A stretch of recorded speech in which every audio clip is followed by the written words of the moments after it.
Hello, welcome back to another session with of Addiction and the Three Principles. And today we have Jacqueline Hollows with us to share her experience. She's been doing some really wonderful things.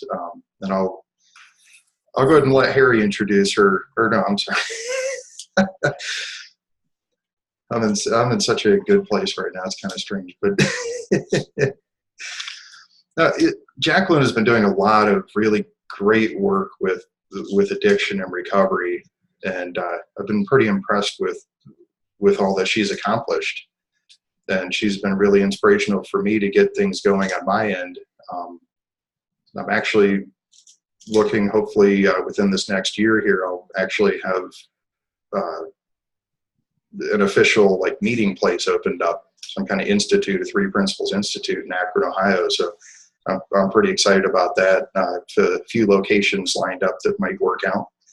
But I don't know, she's just been very inspirational to me, and I know a lot of other people, and she has a great message. So without any more from me, here's Jacqueline.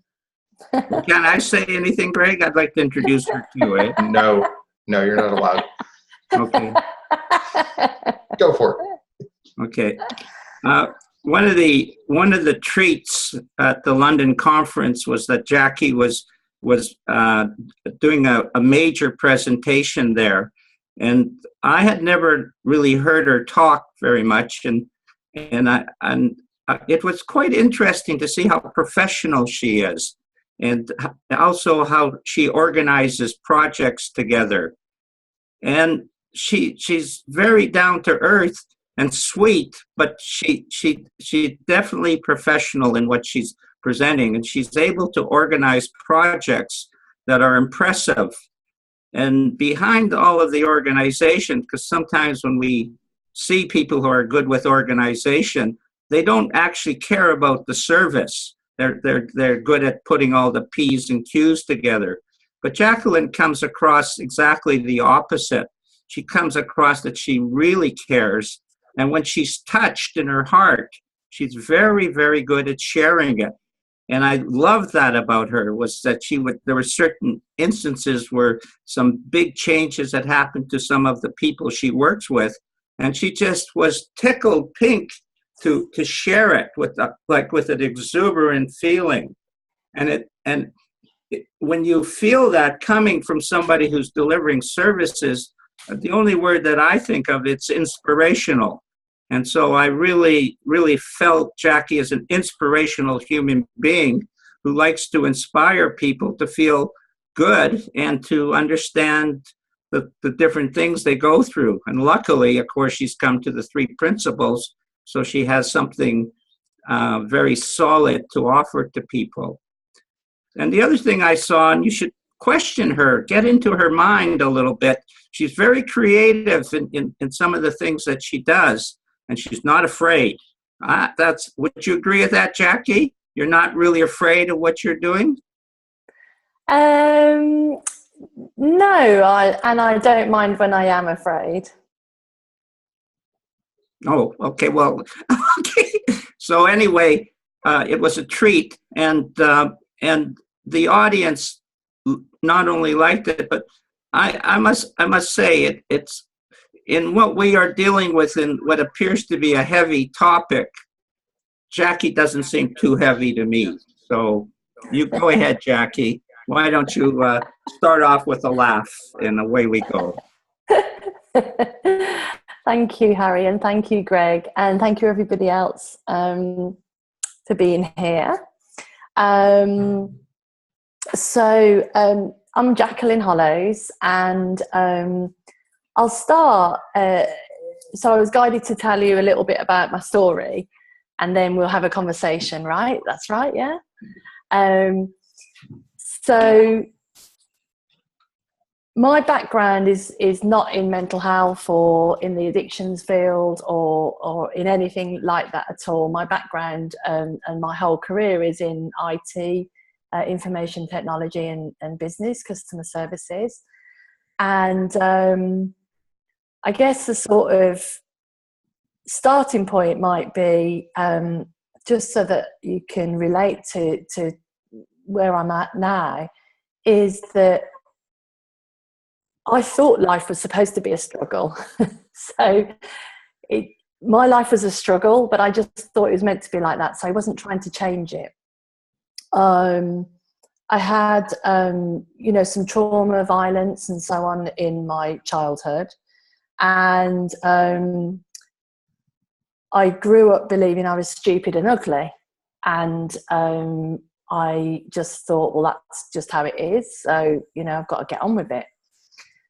But when I got into my 20s, I had a son who's now 28. And I realised that I could do something more with my life, that I didn't have to believe that, I didn't have to buy into this sort of how I felt about myself. So I actually became really driven. So I still absolutely believed I was stupid and still thought I was ugly. I couldn't look in the mirror. I couldn't look into my own eyes. I felt totally insecure most of the time and frightened, funnily enough, most of the time. But I became really driven. So I wanted a better life for my son. And I realised that his life was pretty much going the same direction that mine had. And I was spending a lot of time drinking and sort of not being a good mother. And I tried hard. I'd really tried hard. So I thought, well, the answer then is to get qualifications and get a better job and move house. And I used to call it, I crawled my way out of the gutter. So I really did everything I possibly could to improve everything outside of me. I got myself qualified. I put myself through university. He was 5, so I was bringing him up at the same time and working. I managed to get out of where we were living. I'd already left my violent partner at this point. And I just kept going, kept being driven, kept sort of like, right, if we get all these things in place, if we have a nice house and if I drive a nice car and everything. And I thought at the time that it was me and him against the world, and but all of that drivenness and all of that fighting the world actually was quite stressful. So I felt a lot of stress and a lot of need for release. And so I drank very heavily. I never, ever considered that I had a problem with alcohol.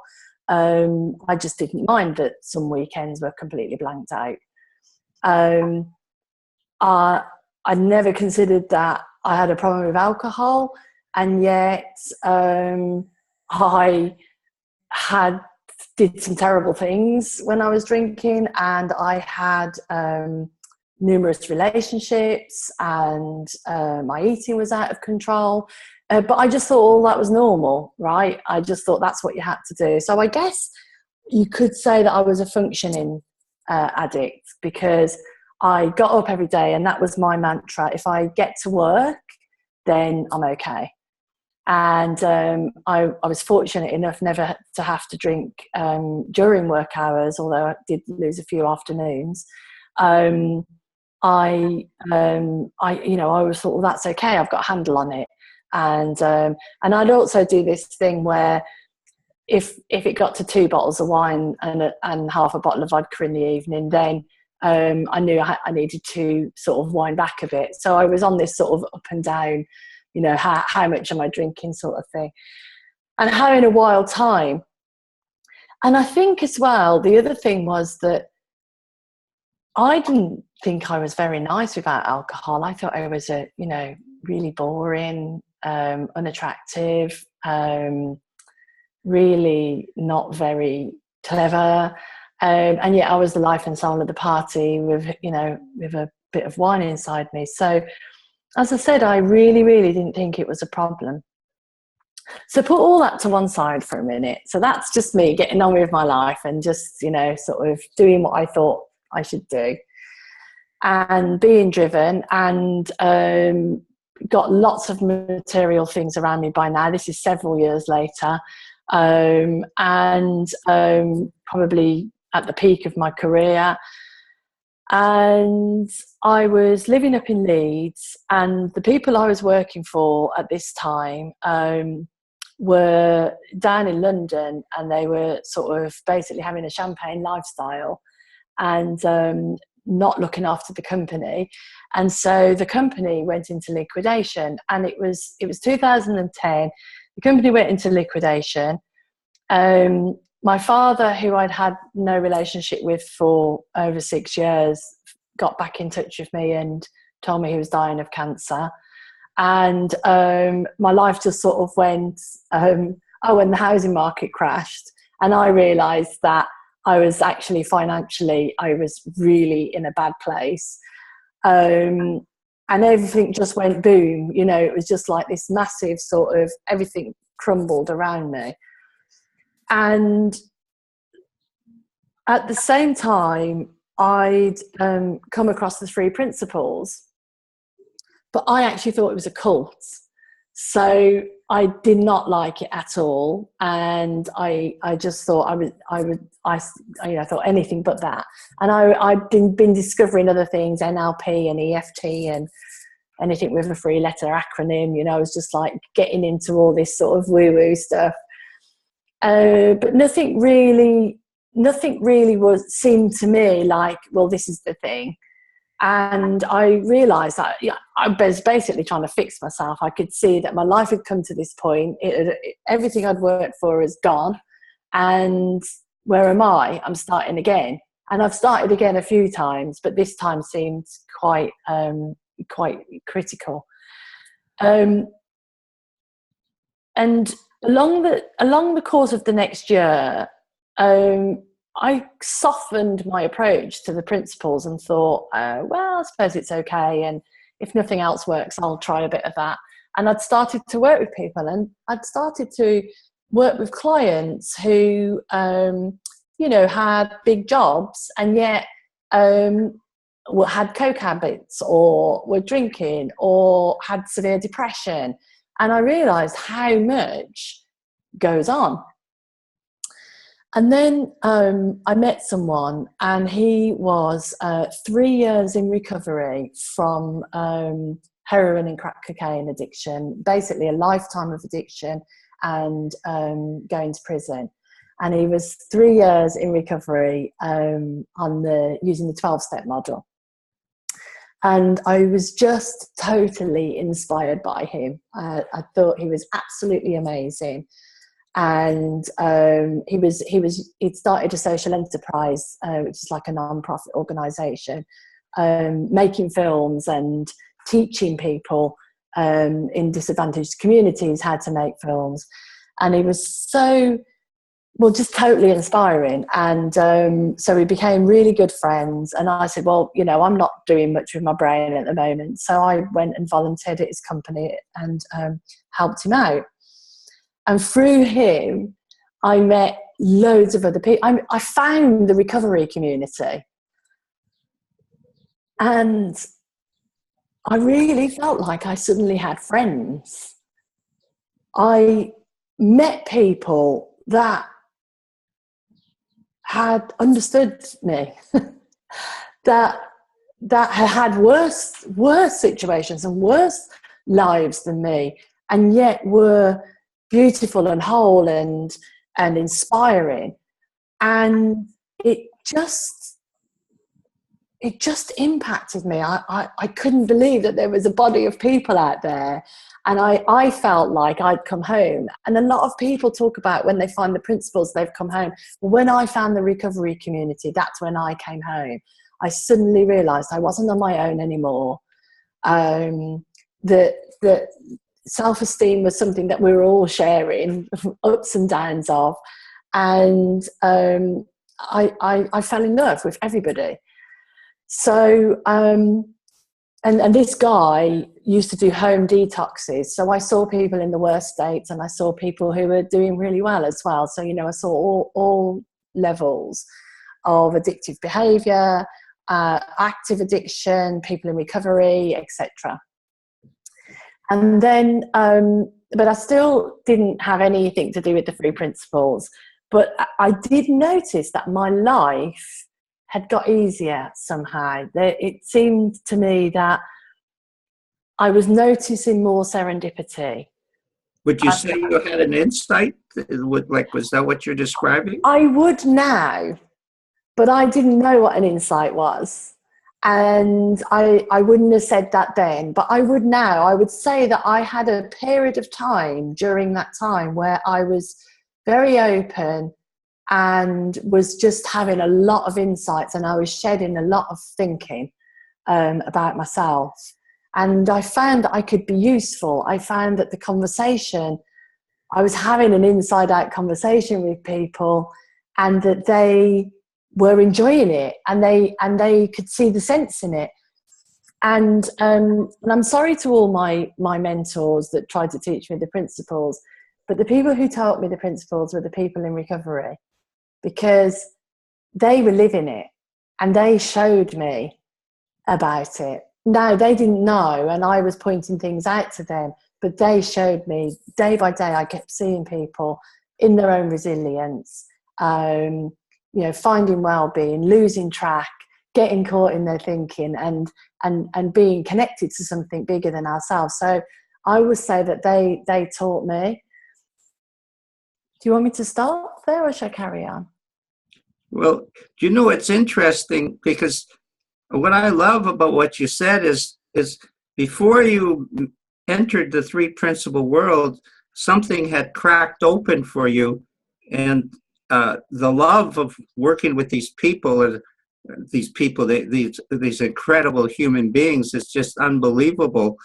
But Greg also had this a powerful experience before coming into the 3 principles that actually totally changed his life as well. And I'm always so impressed that people have had these spiritual insights before they've been exposed to the principles, and it seems to give a power to the person. Do you agree with that, Greg? Oh, absolutely. And I could definitely relate to a lot of your story. I mean, I kind of felt like I was the only person in the world born without the instruction manual to life. It seemed like everybody else knew exactly what to do, when to do it, how to do it, and they were all happy. And yeah, and it was finding myself in the middle of the fellowship of AA that really kind of opened that up to me. It's like, wow, I'm not the only one who has no clue what's going on. I'm not the only one who gets randomly depressed at times or whatever. It was really a very freeing experience. And I'll always be grateful for the time that I spent in AA, because it really got me where I am now. And, my experience that I had in there, I did actually at first attribute it to the meeting I was at and the people I was with and all that. But, going back to that same meeting a year later, because it was an annual meeting, and having nothing happen kind of made me go, wait a minute. I thought it was this meeting and all these people, and, and it really got me seeking. And it wasn't until I came across the 3 principles that my experience that I'd had actually made sense. Is that how it was for you, Jackie? Well, what I would say, Harry, is that really it's no surprise, is it, that people have spiritual experiences who don't know about the principles? That's the point. Absolutely, 100% agree. That's the whole point. And the principles, to me, they're just a way of explaining what's happened and why that works that way. That's all the principles are. The fact that people have life transforming ideas when they hear about the principles is only because it's pointing at that already exists. Right. And absolutely, I describe sometimes this massive insight that I had in the part, which is led me to the work that I'm doing now, which I didn't know was an insight. And it was this feeling of total and absolute love for everyone in the park. And it happened to be everyone in the park was in recovery. And I had this, but I remember I had that a few years ago in the car. I was in the car on the motorway, and I suddenly just got hit by this feeling of love, and the whole car was filled with something. And I remember phoning my friend and colleague, because I didn't believe in God. And I remember phoning him, and he was a devout Catholic, and saying, I think that there might be a God and that I may have just experienced it. But because I didn't understand and I didn't know anything about, how that works or anything, actually, I just carried on with my life. I totally ignored that experience and just went on, for a little while longer. And just, to me, it's completely normal that people have those spiritual experiences and spiritual awakenings, and that we ignore them because we don't know that's what it is. It maybe it's just random, or it maybe seems it comes from a place we went on holiday, or your partner because the way they make you feel, or your creatures, your cats or whatever, or food or drink. It seems like it comes from something else, but of course it doesn't. And that's all the principles do, in my opinion, is just explain how life works and how that is possible. So I'm really grateful. Don't they point to our spiritual identity? Absolutely. Because that's what you're the same expressing. thing. Yeah. Yeah. Because if they weren't pointing to the spirit that lives within us, they would have no potency themselves. Yeah. Yeah, that's right. Yeah, that I agree. That's probably what I'm saying, but in not a very good way. No, I think you were saying that, to be honest, Jacqueline. I'm sorry. Yeah, it sounded to me like you were saying that. So, and like I can really resonate with some of the things you're talking about, working with this clientele who are so spiritually able to touch the spirit. They recognize or they don't recognize.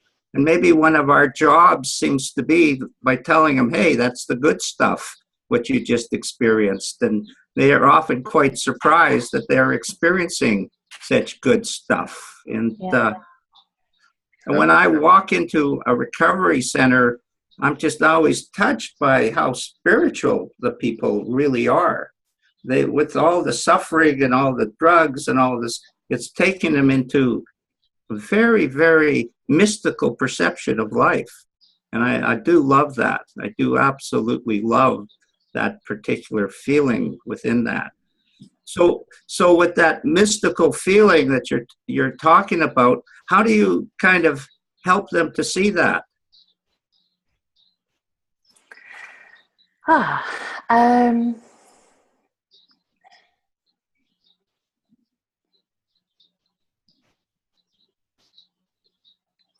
So I guess that,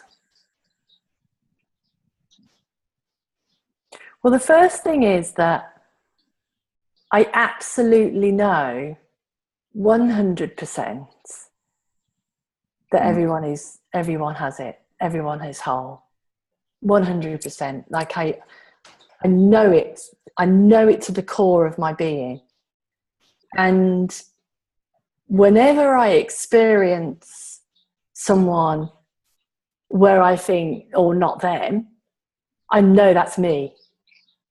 So, and that happens, I come across someone in a group who's playing up, or I'm feeling irritated, or whatever it is, I'm struggling. I know it's not them. I know it's me. So first of all, I'm really fortunate because I know that so deeply that actually I don't really have to say anything to people, really. I could just sit with them and they would know, because they would see that too. So I can describe that in a story, if you like, when somebody's felt go that. for it. Sure. So there's a guy who came into one of my introduction classes. I run a 2-hour introduction class to see if people want to go on to the main thing. And he came in eating his breakfast, and he's all, quite sort of active. And as it happened, there were a number of gang members in this class, and they were very opinionated and noisy and argumentative. And we were having a lot of fun, because I don't mind any of that. I sometimes let them all get off their steam, for a bit, and then move to a feeling. And they're usually quite willing to go there with me, because we've had this little bit of banter first of all. So we were doing that, and but this guy, after an hour, just literally couldn't take it anymore, and he stormed out. He's a Rastafarian, and he stormed out, and his dreads were flying everywhere, and he really got angry, and he wanted to leave the class. And he said to the officers that if he doesn't leave the class, he'll hurt someone, because he's a schizophrenic and he can't bear it anymore, and so on and so forth. So he's clearly used to doing that, and used to being responded to. So I came out the room, and sort of to see what was going on, and I spoke with him, and I had literally nothing on my mind. I didn't intend to do anything with him. I just came out to find out what was going on, and to me it looked like he was suffering.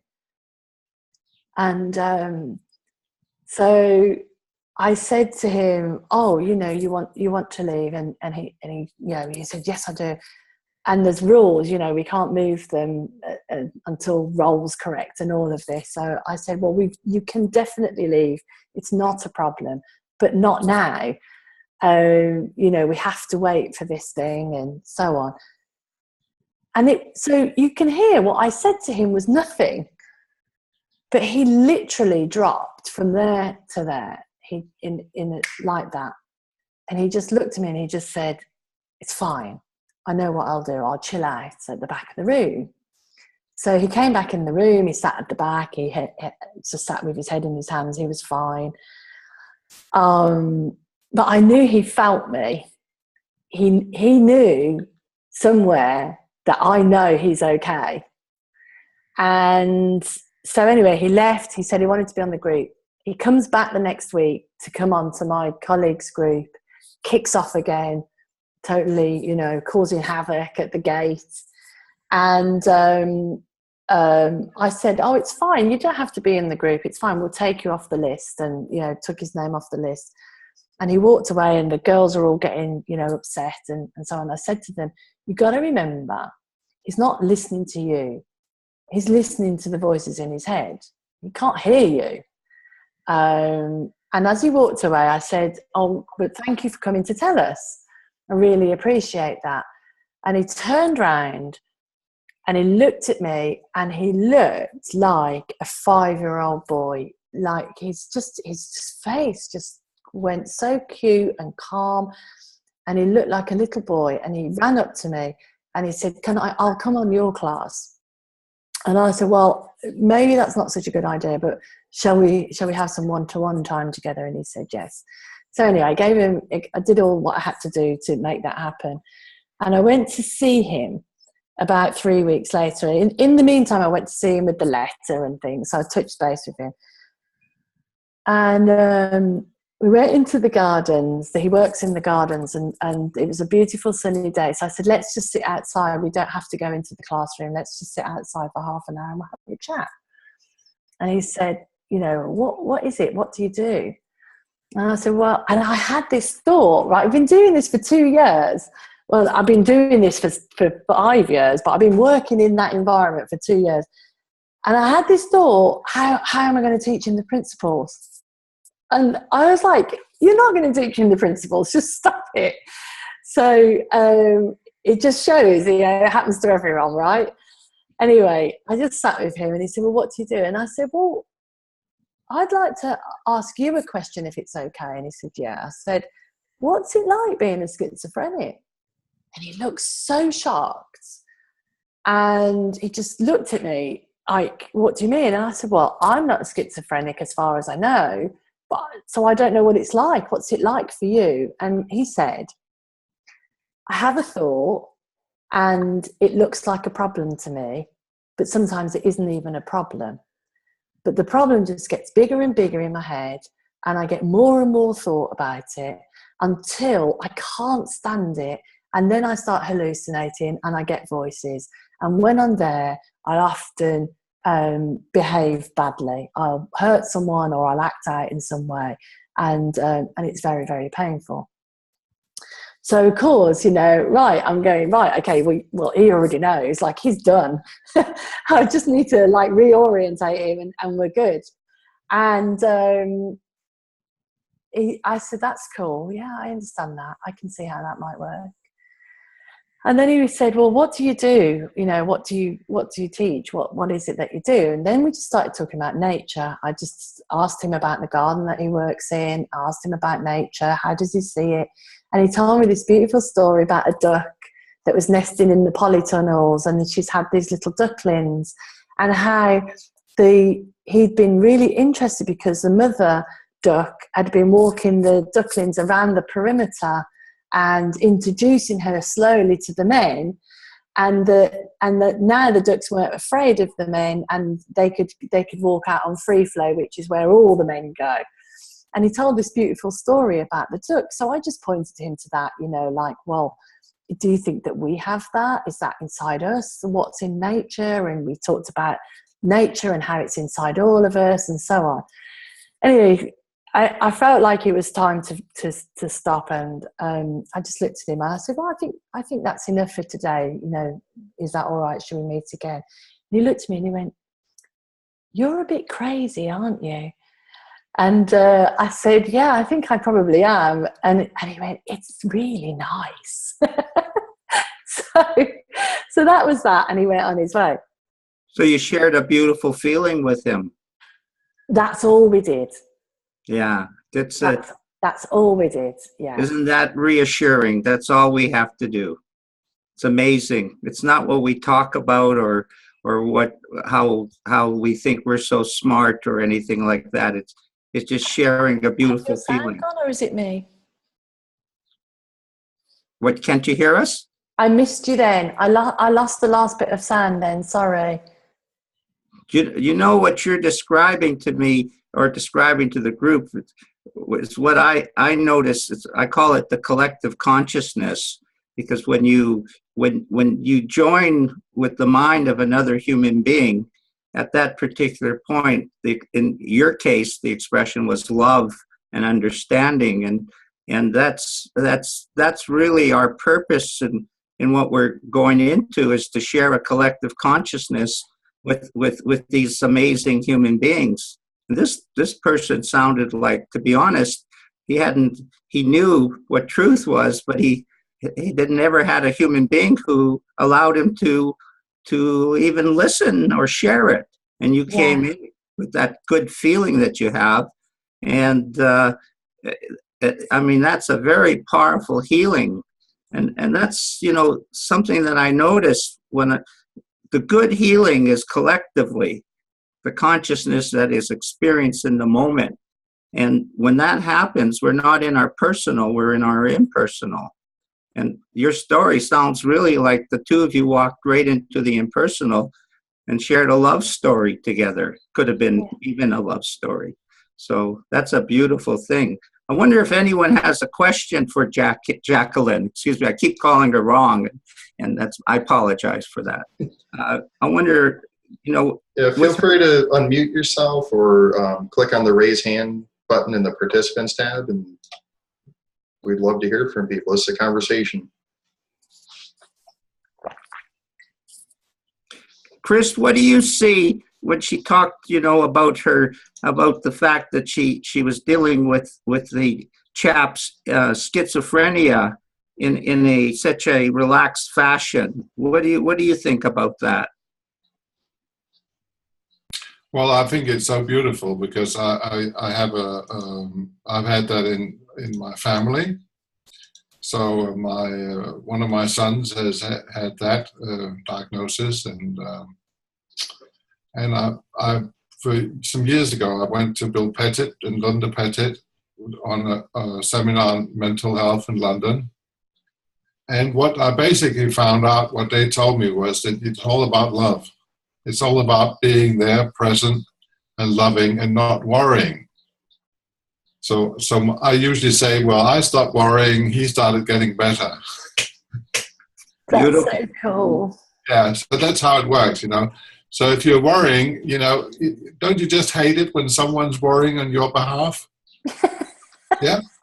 Yeah. So it's so simple. So when you stop doing that, you leave some space, don't you? And that means there starts coming some air and some space and some light to whatever the issue is.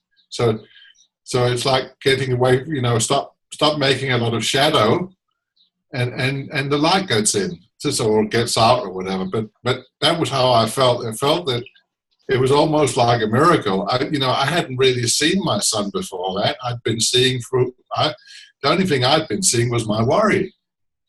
And that's also why it works what you're doing, Jacqueline, because really people tend to have this, a slide inside of their head. Now we're working with someone that's dangerous, so now we're working with an alcoholic. And, you know, instead of just seeing the person and the spirit and the soul behind what you're seeing, and then you see, oh, yeah, okay, we're the same, aren't we? And that's where the shift is, because you can't really treat it as a problem any longer then. That's right. And yeah. and the way Jacqueline kind of handled that, like innocently, she just seemed to step right into a positive feeling with this guy without the label. She innocently, they just kind of fell in love together. It was really quite innocent in many ways. And that seemed to be her saving grace. She was just sharing this amazing possibility without a judgment or a label. And more than that, she stepped into an incredibly spiritual feeling with this guy. So I don't think you can beat that, Jacqueline. You know, it's a powerful thing. It's the natural thing. Yeah, Tony. I saw Tony in London, and he looks amazing. Tony, you looked just incredible. I just couldn't believe your energy. It was like you almost blew me off the map here. And I wonder if you had a feeling in London. I wonder how you can relate to that, to what Jackie was talking about. If you're there. Yeah, sorry, Harry, I'm here. I've just got my little daughter running around in the background, so I was on mute. Yeah, it was lovely to see you, Harry. Pleasure. Yeah, what can I say? I think that I met someone that I met at something to do with the three principles a few weeks ago recently, and I had a similar experience with them when we were just sitting there with each other. And I think that one of the things the principles has really brought to my attention, you know, is this sense of we are all the same deep down, and no matter what, you know, symptoms or conditions or labels, you know, people are given, you know, there are those moments like that Jacqueline had with that guy in the gardens, whereby you can just be with people, and you know, even they can recognize in certain moments that they're not in their illness, or they're not doing their illness at that moment. And so I just really agree and relate to what you guys are saying. Oh, beautiful. And Harry, Jason as well has lots of experiences like this, don't you, Jason? Don't be shy. You're muted, darling.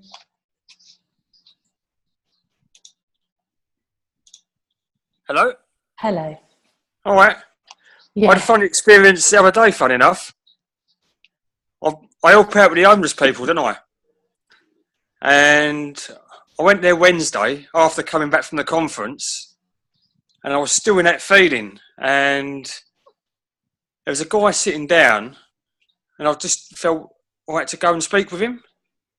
So I've gone up, and I said, all right, Jace, you all right? He said, well, not really. He said, I've had to go to a funeral. He said, and I had to bury my mum the other day.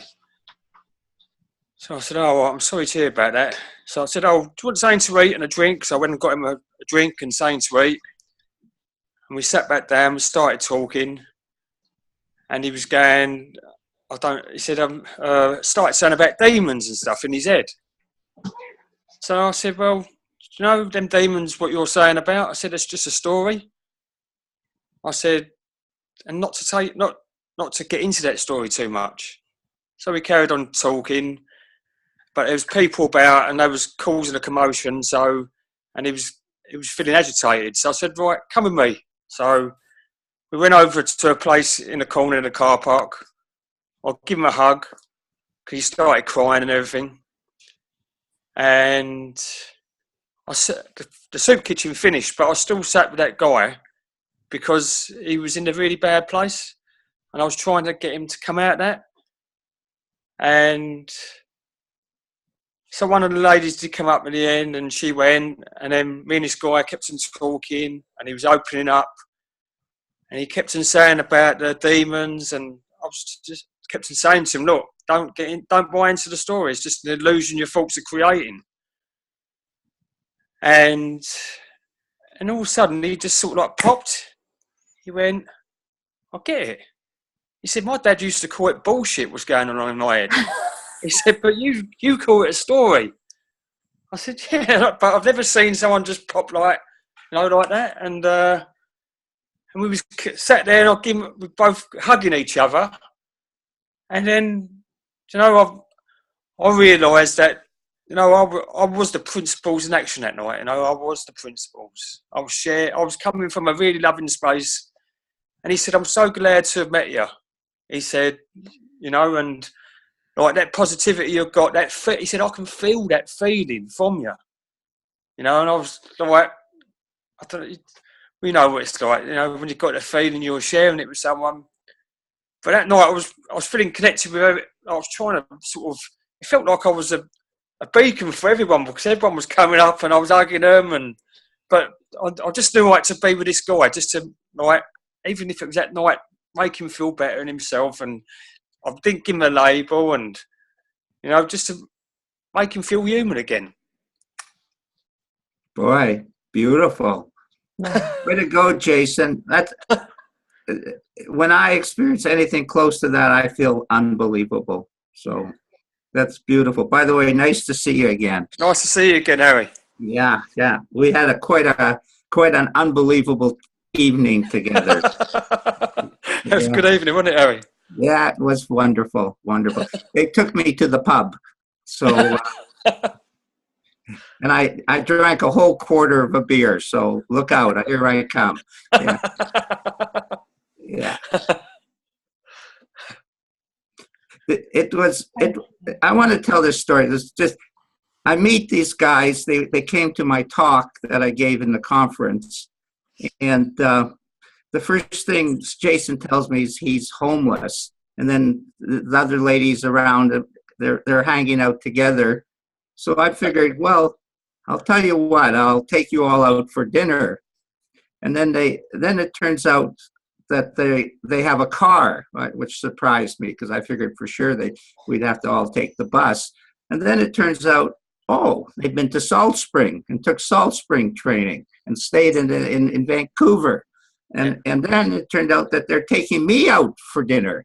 And I'm going, gee, this is really turning around in an interesting way. And then we're looking for a pub. And Jason's the car is so squashed, Jason's in the trunk part of the car, sitting there, and we're making fun that we're going to sell them for £50, but we haven't got the price yet. and after the third pub, we find this great pub, and we just have this amazing time together. And it's like kindred spirits. In the three principles, it doesn't really matter what your outside circumstances are. It's just like when people are meant to be together and are having fun together, all the rest of the stuff is just nonsense. Yeah. And I really enjoyed working with Jason. I can see Jason and I working with homeless people in England. I can see that happening. He's got a big spirit and a big feeling. And so thanks for sharing all your great stuff with me. I really made a fantastic evening. You know, it was just the way I would have liked to do it in London. So it was really great to meet you, Harry, as well. Yeah. So going back to you, yeah, better swing it around again. We actually have Tony has his hand up. Yeah, hi. I've woken up now. So Jacqueline, just a quick question. When you said you met those people many years ago, reference your tribe, kind of, you know, I'm assuming when you said people in recovery, did you mean people that were in 12-step fellowships? Not all of them. The guy himself that I've initially met, he was in a fellowship, but not everybody. Okay, because the reason why I asked was because I've often, because I've been involved in the fellowship for many years off and on, and I've often found that you're either, you know, and obviously this is just my experience because I know everyone's is different, but my experience is in, you know, if you're an addict or an alcoholic, there is only one place for you to be, and that is in a 12-step fellowship, because if you don't have the disease of alcoholism, and you can get better elsewhere, then maybe you aren't an alcoholic of that variety. That's the kind of information that I've listened to and been party to for many years. So does your work in the prison system, does it complement 12-step work? I mean, do you work with 12-step people, or is it completely different? And how do you sort of, if it is different, how do you position it against what people, because I'm assuming there are people doing works in the prison system with the 12 steps. So that's the question. Okay. I remember having this conversation with Greg, or very briefly. So first of all, the tribe part, they were people in recovery, and they were using all sorts of different things. I have found that the 12-step fellowship people don't appreciate the message that I bring. And in fact, sadly, the guy that's totally inspired me to do this work in the first place isn't very friendly with me, because he just thinks it's dangerous what I'm doing. So that's that, and I found that a very, very difficult path to tread. But at the same time as being inspired, and this amazing feeling, you know, I've sort of worked hard all my life. So the first thing I did was I researched addiction. And for about 12 months, I read everything there was that I could get my hands on about the current model of addiction, the disease model. And I was horrified instinctively, like, because I've got no background in this, but I was instinctively horrified to see that people were being held ransom to this idea that they have a disease. And as I said at the time, I wasn't really sort of very knowledgeable about the principles, but it just felt like that can't be right. Now, obviously, we all know that the 12 steps came from a spiritual insight. You know, the guy, Bill W., had a spiritual insight, gave up drinking, and then wanted to help other people. And so that's why it helps people, because people get their own spiritual insight when they're doing it. But any how-to is not a how-to for everyone. So in the same way, for me, it looks like weight loss. You can go to, you know, there's hundreds of different ways to do weight loss, and none of them work The only thing that works is when somebody has an insight for themselves. I'm eating too much, so they eat less. Or actually, I don't really need to eat chocolate, so they don't eat chocolate. So all change occurs from an insight from within.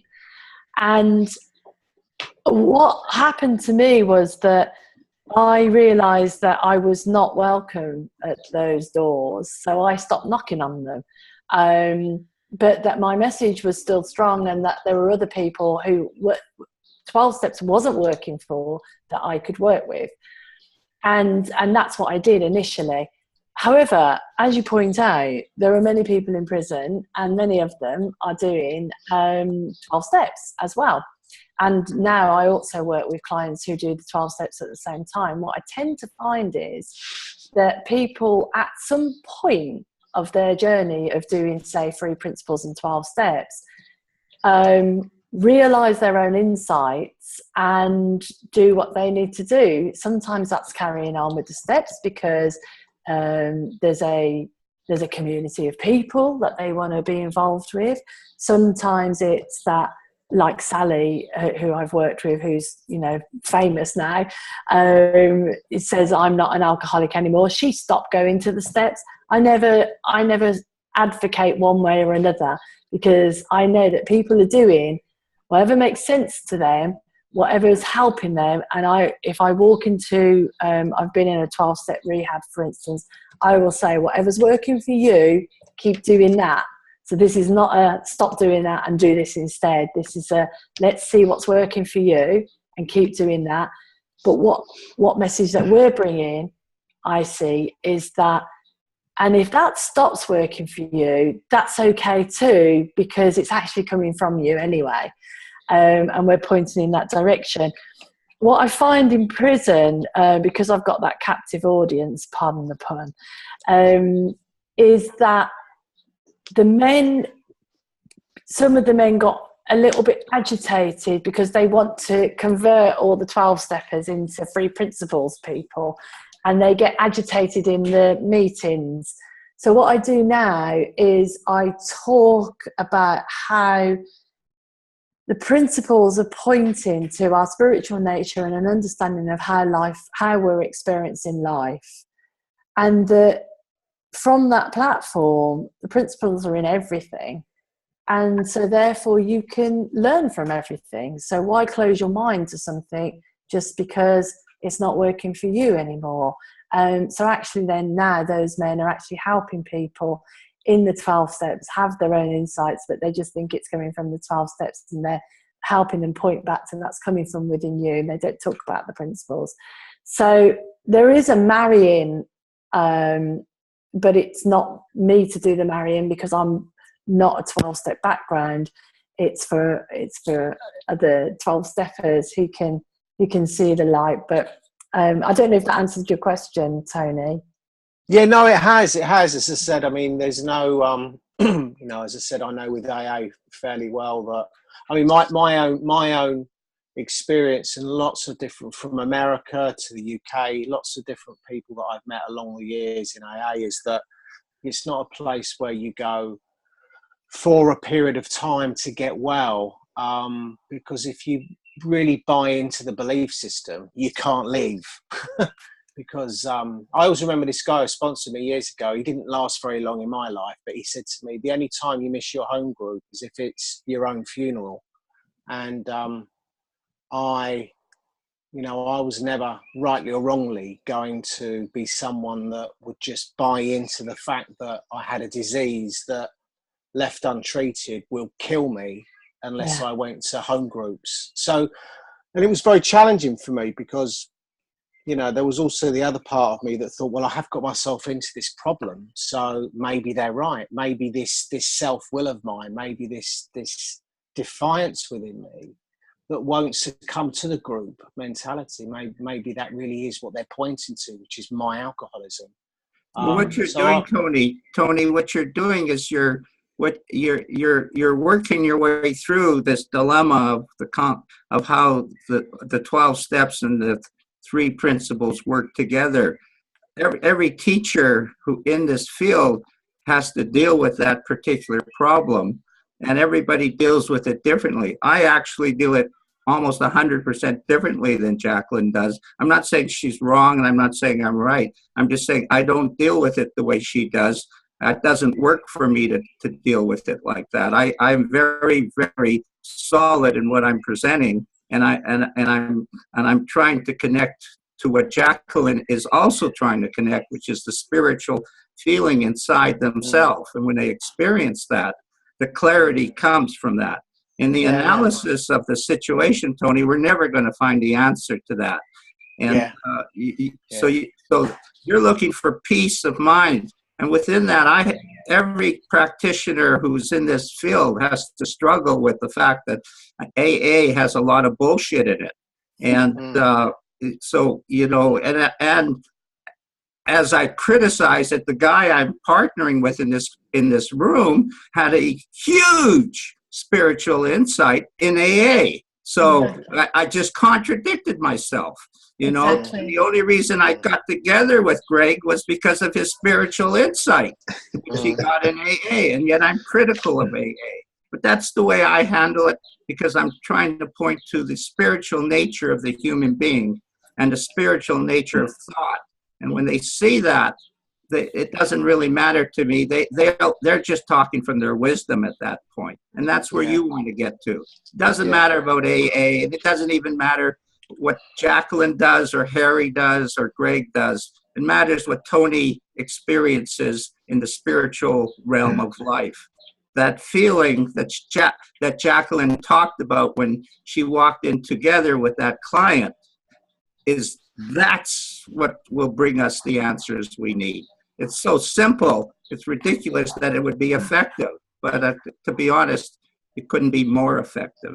So, and I believe it's absolutely vital for all of us to have our own way of explaining this, because you never know what way is going to get through to a person. Some people need that, you know, hard-nosed approach, and some people need the softer one. You know, we can't tell that. You know, it may be me that gets through to somebody, or it may be Jacqueline, it may be Chris, it may be Tony. I mean, it's impossible to tell what exact wording will make the right signpost to point to that space and actually get them to look. You know, and there's a Buddhist saying about the finger pointing at the moon. You know, speaking of enlightenment, and once you've seen the moon, you no longer need the finger, and instead you become one. So just be your own finger. But Ulrich actually has a question. You are unmuted. Go for it. Did I say your name right? Yeah. Okay. I guess, I don't know if it really fits here. Maybe you tell me, because my question for quite a long time is still, I hear that trust the feeling. And often I hear, okay, it's more about the feeling in the three principles. They point you to something deeper, or how to, I don't know, hang on to that other space, that deeper grounding maybe. But as often I also hear it's normal to get caught up in thinking, where it's not so easy to feel that grounding space or whatever. And I guess my question is how to choose, how to separate, or to recognize which is a thought that leads to a happy feeling or whatever, and go for it, and other times, well, just drop that thought and don't go for it because it will lead you nowhere. I mean, if I can't trust the feeling because feeling is equal to thought, more or less, how to How do you know? Yeah. Well, there you go, Jacqueline. A nice, easy one. Okay, I love that question. Is it Ulrich? Is that how you say your name? Yeah, Ulrike, but it's a German name, so don't worry. It's a very pretty name. Thank So, you.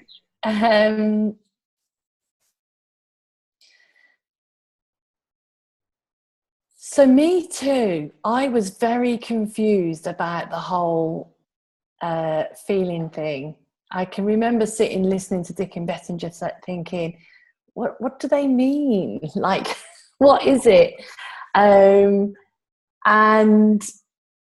my intellect takes a long time to catch up with my intuition or my heart feeling. So I seem to sort of get the feeling, and then my intellect works it out about 2 years later. So I've tended to sort of ignore my intellect now. So I get you, I understand you. And also when you use the word trust, I had a real issue with that, because trust can be such an emotive word. You know, how do we know what to trust, right? So this is the way that I feel it and explain it now. And maybe Greg or Harry can say something different. But for me right now is that you've experienced when you get a thought and there's a feeling and it's worked out, it's more flowing. Is that right? Have you experienced that where it works out right, Ulrika?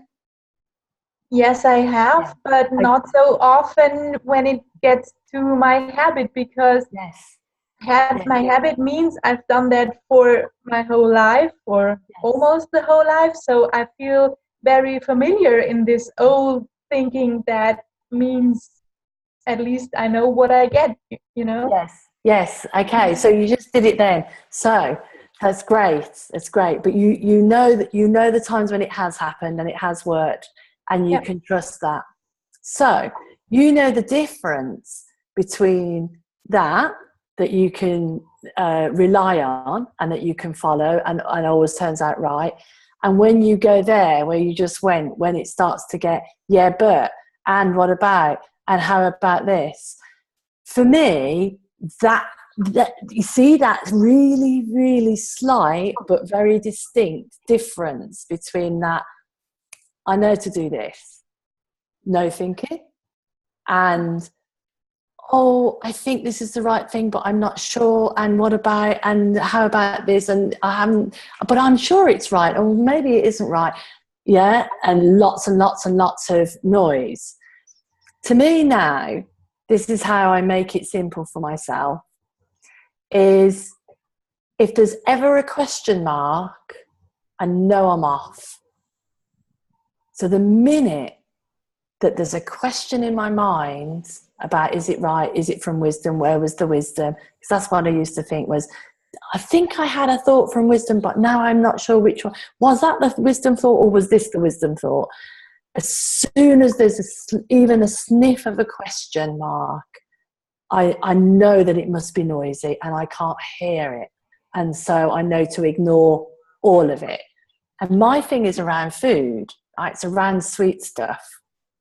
I get so much, should I, shouldn't I, what about this, what about that, but it's okay now, la, la, la. And I know I can't trust any of it if I've got that going on. Does that make sense, what I said? Well, some part, yes, because I feel I experience like, since I go with the 3 principles, I'm very good at being really passive, letting go of thoughts and so on. But sometimes it would be good to be active and to do something like exercising or whatever. And sometimes I have the feeling that I have to find a place although there is some noisy thinking going on, to just put that aside, as other people tell me they do in the three principle world, like, no, don't trust that feeling, just go for what you really want. I wouldn't listen to that. That's no good. Yeah, they're likely to lie to you about other something else people. too.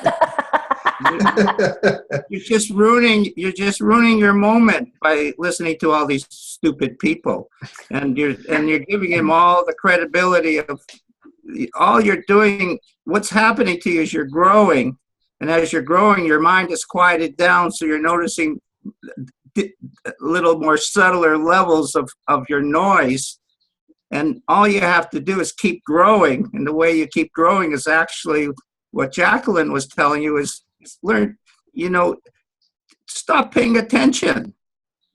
It's not very important to pay attention to all the things that you're doing wrong. The only thing that happens to seasoned practitioners who are growing fast is they're not really paying a lot of attention to it, so they're moving right through it.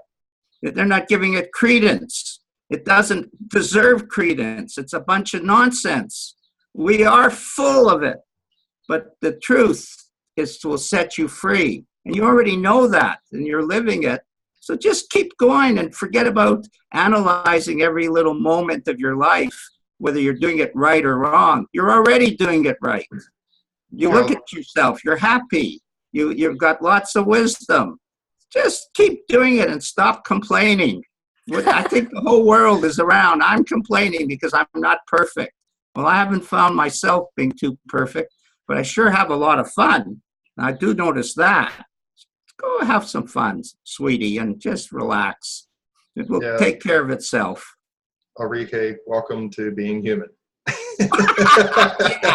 What everybody else is experiencing. Yeah. You're never going to stop all that. You just end up taking it less seriously. Yeah. That's it.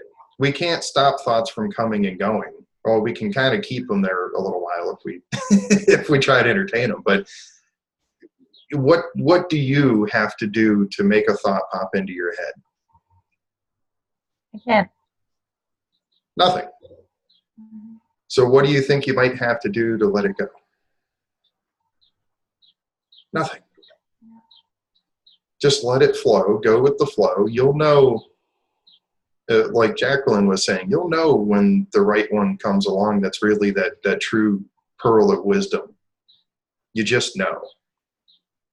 And nobody can tell you what that knowing feels like. It's just a knowing. It's something beyond words. And I know that everybody here has experienced it at one point or another. Especially when you're really trying to figure something out, you're getting your head in it and it's just frustrating you. And it's not until you get distracted and forget about it that the answer comes. We've all experienced that. And you just know. You don't question it. There's no sitting down and figuring out, let me write a list of pros and cons and figure out which way to go. You just know. And the rest of it, just let it flow. I agree with Jacqueline, as she said that she cannot trust any. You said you cannot trust any of your thoughts when it comes around that sweet stuff. And it's true that when I have that perspective in my mind, that the feeling comes easier. A clearer mind comes easier when I just know, okay, nothing around, in my case also food, I cannot trust any of it. Yeah. Mm-hmm. Yeah. That's true. Mm-hmm. It's beautiful. And enjoy yourself. The more you enjoy yourself, the easier it gets. I don't know what life is supposed to be like. I don't know why everyone's so serious. What is this? So I'm going to write a book of how serious I am about my own life. We're here to have a good time. Chris and I went out today and we had a good time, and we went into these incredible things, and we had this incredible dinner, and it was the neatest dinner I've ever had in my life because it was all new and fresh and alive. And he was full of good humor and full of good feelings. That's life. That's the good life. You're that person too. Enjoy yourself. It's the three principles. People get too serious about it. I haven't figured it out yet, and I'm kind of happy with that. But Jacqueline, maybe, have you figured it out yet? Definitely not. Hey, Oh, Jacqueline, sorry. do you have time for one more question, Jacqueline? We have one more. All right, Tanya, go for it. You're unmuted. Hi. Hi, Jacqueline. Thanks so far for... I have trouble hearing. Can you hear me, Harry? A little better. Okay, I'll talk a little louder. Thanks. All right, just in terms of the correlation to AA and three principles, my experience so far, so prior to, I guess, almost a year ago, I've been in AA for close to 9 years and sober, and, you know, life got better. You know, I still hadn't reached that peace and serenity yet, but I had a better life and things were going well, and I was really submerged in Alcoholics Anonymous, very active, and not until I came across the three principles almost a year ago did that real true spiritual awakening happen for me. I had glimpses over the 9 years, but really that solid sort of coming home, finding truth happened almost a year ago when I came across the principles. So I was kind of confused. Well, what am I going to do in AA now? How am I going to pursue the three principles? Not pursue, but sort of, you know, live this deal. But where's my spot in AA? Because I don't agree with a lot of what's said. I agree with the original message of Bill W. I agree that his spiritual awakening happened the same as our spiritual awakenings happened. My spiritual awakening happened coming across through principles. So what I do is, I started a group for young people 6 years ago, and so I sort of had to find out, well, where's my spot in that group still, because I want to carry a message. I do have something to share. So what I do now is, there are messages in the big book of Alcoholics Anonymous that are the same message as the three principles, which is, they talk about the inner resource, they talk about God consciousness, find your own conception. There's the 11th step, which says sought through prayer and meditation to improve your conscious contact. So what I do is just keep those messages at the forefront when I go in, and I sit amongst, and I don't go in and try to fix, and I don't go in and try to preach, and I stay humble and know that I have something. If somebody's attracted to that, then I'll share after, but I won't even call it the three principles. I'll talk about truth, and I'll talk about inner resource, and I'll talk about, you know, God consciousness and all that stuff. So I was angry. I was angry at first. Greg can attest to this. I was confused. I was angry. I'm like, I've been brainwashed, you know, to think that I'm always have a disease. I'm always going to be sick. I'm always going to be an alcoholic. So I had to really kind of work through all that and come out the other side. And I'm not sick. I'm not an alcoholic. I'm not any of that. I'm love and light and all that stuff that we talk about. So I share that message very humbly, though. I try to stay humble about it. And it's worked now. Now I can go in and I'm free of any judgment. I'm free of attachment to anything, and I can just sit and be amongst, because that's the only platform a lot of people have. That's where it's free. People end up there because it's the last house on the block. To turn my back on that does not make sense. So that's my experience with Alcoholics Anonymous and three principles. So that's it. Oh, beautiful. Yeah, wonderful. On so many levels. Thank you for sharing that. Absolutely stunningly beautiful. I love everything that you said. I love what you've done. I love what you've worked through. I love the way you're sharing. Fantastic. I'm just like, I'm humbled by listening to you. Beautiful. And it's been an absolute pleasure just watching you change like that. Because you were angry and confused, and I mean, it's such a dramatic change. You know, now you're just vibrant, and it's amazing to see that. Thanks, Greg. Thank you. All right. Well, I think this might be a good time to wrap it up then. You want to do a little closing statement, Jacqueline? Oh. The great speech time. Come on. Oh. Like a Rocky moment. Yes. You know, that you'll all remember me by. No, I really enjoyed it. It's real fun. I'm really glad that I came on here, and I've loved listening to you all as well. Harry makes me laugh, so that's cool. And and thank you. And it occurred to me that to say that for anyone who hasn't asked any questions, or for anyone that, you know, sort of sitting there wondering or whatever, the way I see it is that we've already all got it. We just maybe don't know it, but we're living it already in every moment. We're already living in wisdom. And sometimes our lives do not look like that at all. Me too. But even then, wisdom's available. We're never let down. We're never let go of. We're there. We're guided in our darkest moments. And Tanya's story, to me, illustrates that, because even in her anger and everything else, wisdom was still guiding her, and led her to this amazing place of being able to share with young people, you know, their true spiritual nature. So I just want to remind everyone that you've all got it already. Whether you know it, whether you can understand it, whether you're seeing it, doesn't matter. You've already got it. Like you can breathe, and like gravity's working through you. You've got wisdom, you've got resilience, and you are spiritually guided. Beautiful. I just thought of something. Jeff posted a comment that we're all perfect enough. And it just reminded me that at one point I actually looked up the definition of perfection, and there's actually two. The second one is as good as it can be. And I like that one. It doesn't mean flawless. We're all perfect.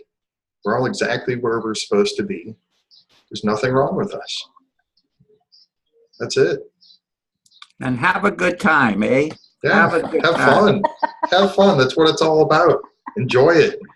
It doesn't hurt. For taking it all so seriously. Yeah. Well, thanks everybody for showing up. Thank you so much, Jacqueline. Thanks, Jacqueline. For being here, and appreciate it. I'm going to unmute everybody if you want to say goodbye, and we'll see you next week. Thank you. Bye. Bye. Thank you. Bye, Chris. Bye. Thank you. Bye, everyone. Thank you, everybody. Hi, Janelle. beautiful. Nice to see you, sweetie, in Winnipeg. And thank Larry. you. Yeah, Jason. Looking forward to getting together. Yeah, definitely. Yeah, right. Okay. Good night, Jacqueline.